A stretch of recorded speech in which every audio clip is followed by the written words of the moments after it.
தெருநாய்கள் கடிக்க வருது அப்படின்னு சொல்லிட்டு தற்காத்த அன்னை ஏர்போர்ட் மூர்த்தியை வந்து இரவோடு இரவா திராவிட மாடல் அரசு வந்து கைது பண்ணி வச்சுருக்குது. ஒருத்தர் கொலை பண்ண வரான், அவனை களத்து கட்டி கொள்ளுனா சொல்ல முடியும்.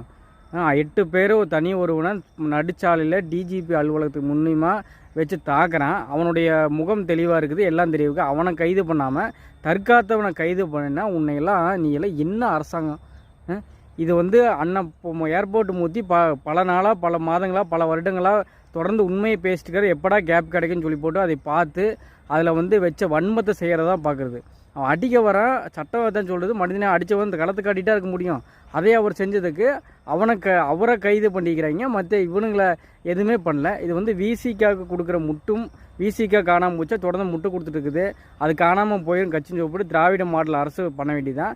இதையெல்லாம் போட்டு பயமுறுத்துனா அந்த ஏர்போர்ட் மூர்த்தினா பயந்து ஓடிடுவார், இதை செய்ய மாட்டான்னு சொல்லிட்டு உங்கள் நினப்பு. அவர் வந்து மீறிட்டு வருவார். மீறி அவருக்கு ஏதாவது ஆச்சை, நெஞ்சு வலி ஏதாவது சொல்கிறீங்க ஏதாவது ஆச்சு அப்படின்னா ஒரு சிலர் ஓங்கோலுக்கும், ஒரு சிலர் விழுப்புரம் சிதம்பரத்தில் கட்சி நடத்துறீங்க. விழும்பூர் சிதம்பரத்தில் ஒரு ஏரியாவில் போய் ஒழிய வேண்டியதான் நடக்கிறத வேற கொஞ்சம் பார்த்துக்குங்க.